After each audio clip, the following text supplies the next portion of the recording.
मिथिलेश नंदिनी है, उद्भव स्थिति संहारकारिणी कलेशहारिणीं सर्वश्रेयस्करीं सीतां नतोऽहं रामवल्लभाम्। वो वत्समल्य सीता जी जो हैं वो भाव का उदय करती हैं, उसमें स्थित करती हैं। संहार क्या करती हैं? उनका संहार भी कल्याण में है, उनके संहार में करुणा छुपी है। हमारे अंदरों से जो दुष्ट विधियां हैं उनका वो संहार करती हैं। तो ऐसी सीता जी को मैं बार बार प्रणाम करता हूं, सीता जी को। और सीता जी साक्षात उनका जो ऐश्वर्य है वो भी 6 ऐश्वर्य षडैश्वर्य से पूर्ण है ना। और सब माया सब सिय माया माहु, है ना। जासु अंश उपजहि गुण खानी अगणित लच्छी उमा ब्रह्मानी। और वो राम बल्लवा तो है, जनक सुता जग जननी जानकी अतिशय प्रिय करुणा निधान की। ये सब उनमें गुण है। वो गुण क्या है?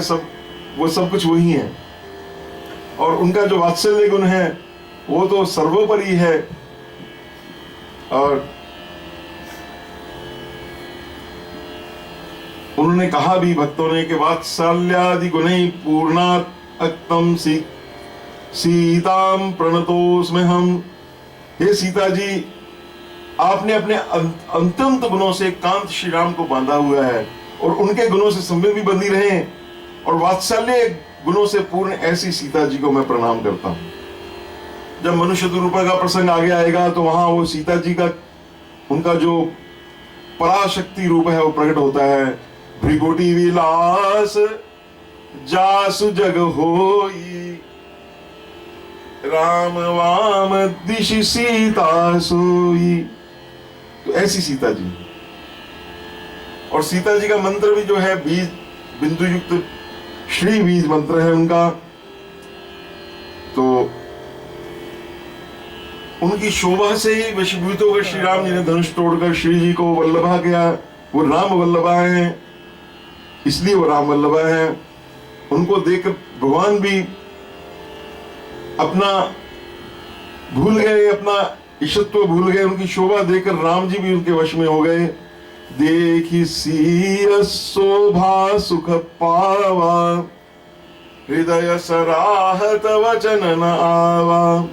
प्रभु जब जात जान की जानी। ये पुष्पवाटिका का प्रसंग में उसकी चौपाइयां बोल रहा हूं बीच में, ताकि आपको, आप इस जो ये शब्द लिखे हैं, ये संस्कृत के जो शब्द हैं, गोसाई जी ने इसको कैसे मोतियों को पिराया है, इससे आप थोड़ा भलीभांति परिचित हो सकें। सुख स्नेह शोभा गुण खानी। तो भगवान शोभा के इतने वशीभूत हुए। परम प्रेममय मृदु कीनी चारु चित्त भीति लिखी दीनी। भगवान ने अपने अंदर उसको अंकित कर लिया, सीता जी का जो रूप है। तो इस प्रकार अब पहले सीता जी की वंदना हुई, क्योंकि शक्ति की वंदना पहले होती है। जैसे राधा कृष्ण, लक्ष्मी नारायण, गौरी शंकर, ऐसे है। क्यों पहले वंदना होती है? इसका भी थोड़ा विवेचन कर लीजिए। थोड़ा आराम से चलेंगे क्योंकि लॉकडाउन लगा हुआ है। आपको भी जल्दी नहीं है, कहीं आपने घड़ी देखनी है, और मेरे को तो जल्दी है ही नहीं, होनी भी नहीं चाहिए भैया। बड़ी जल्दी कर ली अभी तक। अब शांत हो जाएं, अब स्थिर हो जाएं, इसको आनंद से सुनिए। तो सबसे पहले बालक किसको जानता है? मां को जानता है, पिता को बाद में जानता है। तो इसलिए पहले वो बालक, मां जो होती है वो बच्चे को संवारती है, नहलाती है, धुलाती है, सुंदर कपड़े डालकर पिता की गोद में दे देती। क्यों भाई? ऐसा हुआ ना तुम्हारा भी, तुम्हारी सादी माता ने ऐसे किया। तो ये भाव है, मां बच्चे को सुंदर करती है। सुंदरता को सुंदर करेंगे, ऐसी मां है। तो इसलिए मां की स्तुति गोसाई जी ने पहले करी। और दूसरी बात है कि माँ की कृपा से ही निर्मल बुद्धि मिलती है। जैसे ये ऊपर लिखा हुआ है, हाँ जी भैया जी दिखाओ ऊपर क्या लिखा है, सबको दिखाओ। वो ऊपर देखिए लिखा हुआ है, जनक सुता जग जननी जानकी, अतिशय प्रिय करुणा निधान की, ताके जुगपद कमलम नामऊ, अरे जासु कृपा निर्मल मति पावऊ। ये मैंने जब पीछे अभी जानकी जी का जन्म दिवस था, जयंती थी, उस दिन लिखा था। और हमारे एक परम भक्ता है, उनको इतना पसंद आया कि उन्होंने इसकी अपनी डीपी बनाई हुई, उस पे वो लिखा हुआ है। क्योंकि ये गायत्री मंत्र है। ऐसे संत लोग कहते हैं इस मंत्र से ही जनक सुता जगजननी, आपकी जो निर्मल बुद्धि धियो यो न प्रचोदयात्, ये श्री रामचरितमानस की गायत्री है। तो अब तुलसीदास जी ने सबकी वंदना कर ली, अब भगवान की वंदना कर, अब श्री राम की प्रार्थना करेंगे। जनमाया वशवर्ती, वो कैसे हैं राम, उनके बारे में श्री राम की वंदना शेष में अंत में कर रहे हैं, उनके बारे में बता रहे हैं। यनमाया वशवर्ती विश्वम अखिलम ब्रह्मादि देवासुरा, यत् सत्त्वाद वृषेव भाति सकलम, रज्जो यथा हिर्भ्रमा, यत् पाद प्लव मेघ एव हि भवाम्भो देस्ति शाश्वताम, वंदे अहम तम शेष कारण परम, रामाख्यम मीशम हरिम। जिनकी माया के वश में ब्रह्मादि देवता हैं। आप रामचरितमानस सब लोग घर में अर्थ समेत रखें और सुने। इसका मैं कैसे इसका, तब आप इसका जो मैं कह रहा हूं आपको और आनंद आएगा। इसको थोड़ा ये प्रयत्न करें कि इसके कुछ चौपाइयां आपको जितनी आती हैं उससे ज्यादा थोड़ी आप याद करें। ये समय बहुत सुंदर है। और अगर कंठस्थ सारा ही हो जाए तो क्या कहना। आप जानते हैं हमारे रामभद्राचार्य जी ऐसे कई संत हैं जिन्होंने इसको पूरे का पूरा कंठस्थ किया हुआ है। वो बताते हैं कि जब हम जाते हैं एरोप्लेन में यहाँ से अमेरिका, तो यहाँ से शुरू करते हैं और जब अमेरिका पहुंचते हैं तो पूरा श्री रामचरितमानस का पाठ बैठे बैठे कर लेते हैं। तो ऐसे ये कंठस्थ हो सकता है। बड़ा इसकी जो चौपाइयां बड़ी सरल हैं, गंगा जी की तरह निर्मल हैं।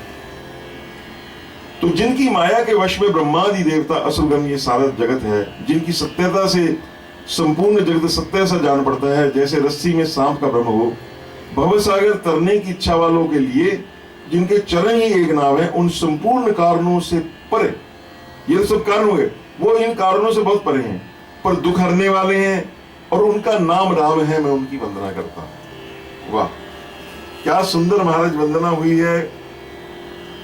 अब यनमाया, अब इसमें कौन कौन आते हैं? इसमें ब्रह्मादि देवता, सतोगुनी, तमोगुनी, रजोगुनी, अखिल विश्व, ये सब इसमें आ गए। तीनों लोगों पर उनकी माया की आज्ञा चलती है महाराज। सो माया सब जगह ही निचावा, जासु चरित लखी काहु न पावा, सोई प्रभु भ्रु विलास खग राजा, नाच नटी इव सहित समाजा। मायावस्य जीव अभिमानी, ईश वश्य माया गुण खानी। मायावश में जीव सोचता है कि मैं ही करने कराने वाला हूं। आपने देख लिया उसका परिणाम सब कि हम करने वाले हैं, हम सब कुछ, हम सारे विश्व को कंट्रोल हमारे कंट्रोल में है। आपसे एक इतना सा सूक्ष्म पर जीव आपसे, आपके कंट्रोल से बाहर है। ये तो प्रकृति का बहुत छोटा सा हमारा जब एक उदाहरण है। वो क्या है राम, इसका गॉड पार्टिकल ढूंढने से कुछ नहीं मिलने वाला भैया। तो यत्सत्वाद मृषेव भाति सकलम, तो ये जो जगत की नाना प्रकार की जो सत्ता है, इसको सकल शब्द है, ये सॉरी जो भी व्हाटएवर यू, जो भी कुछ आप देखते हैं, ये सब जो है, जासु सत्यता ते जड़ माया, जासु कृपा, जिनकी कृपा से ये भ्रम मिटता है, वो कौन है? झूठों सत्य जाहे बिनु जाने। यहां से ये जो छुपाई है झूठों सत्य, यहां से भोले बाबा श्री रामचरितमानस का आगे प्रारंभ करेंगे, पार्वती को सुनाएंगे कि पार्वती, जिनको जाने बिना झूठ भी सत्य मालूम होता है, वो सत्य नहीं है, लेकिन आप कहते नहीं जी मैं जो कहता हूं वो सत्य है। अरे आप कौन होते हैं? जब राम जो कहेंगे वो सत्य होगा। बड़े बड़े ज्ञानी हैं, वो बड़े बड़े अपने आप को ज्ञानी मानने वाले हैं, ज्ञानी तो नहीं महाज्ञानी हैं, जो कहते हैं जो मैं कहता हूं ऐसा ही ठीक है, ऐसा कुछ नहीं है। वो तो जो भगवान श्री राम ने जो कहा है, जो भगवान श्री कृष्ण ने कहा है, वही सत्य है। सत्यम परम धीमहि, वो सत्य से भी परे हैं, सत्य वही बताते हैं। अब बड़ा एक सुंदर इसमें उदाहरण आता है रज्जू और सर्प का। कई बार ऐसे रस्सी पड़ी होती है, हम एकदम डर जाते हैं कि ये सांप है, हाथ लगाते हैं तो रस्सी, फिर हमारा भ्रम वो सदा के लिए चला जाता है। फिर समय हमें चाहे कोई कहे, वो भ्रम हमें नहीं होता है। तो ये इस प्रकार से जिनकी कृपा से ये भ्रम टूटता है,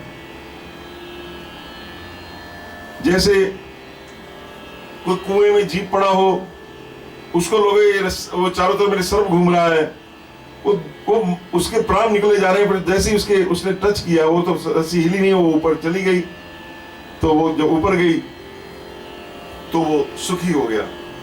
ऐसी सुरत जीव जब श्री राम के जगत के जो मूल के कारण है, इनको सब ऊपर से नीचे इस रस्सी को जानता है कि सारी रस्सी क्या है, ये मेरे राम की है, तो वो ऊपर चढ़ जाता है, उसकी इस माया के चक्कर से ऊपर उठ जाता है। तो रज्जा ब्रह्मा और तब शेष कारण प्रभु, सब कारणों से परे जो हैं, वो जो हरि हैं, उनको मैं राम कहता हूं, उन हरि को है। तो ये इस प्रकार से उन्होंने हरि की व्याख्या की है। फिर कहा है नाना पुराण निगमागम सम्मतम यद रामायणे निगदितम कजिदन्यतो अपि स्वांत सुखाय तुलसी रघुनाथ गाथा भाषा निबंधमतिमंजल मातनोति। ये जितने तुलसीदास जी ने कहा, मैंने जितना भी ये श्री रामचरितमानस का जो मैं इसकी जो रचना मेरी जो मैं कर रहा हूं, इसमें मेरी प्रतिज्ञा है कि मैंने सारे शास्त्रों में से मैंने इसको लिया है। इसमें आपको अध्यात्म रामायण का अंश मिल जाएगा, कोई भी महारामायण का अंश मिल जाएगा, और किसी से इसका विरोध नहीं है। सबसे यही इसकी अलौकिकता है। सबका समन्वय करके तुलसीदास जी ने ये रामचरितमानस का किया है।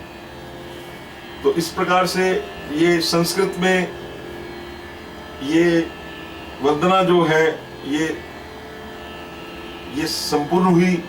अब मैं थोड़ी देर के बाद जो बाकी के एक और दो दोहे हैं, इनका अर्थ भी आपसे निवेदन करूंगा। जय सिया राम, जय सिया राम।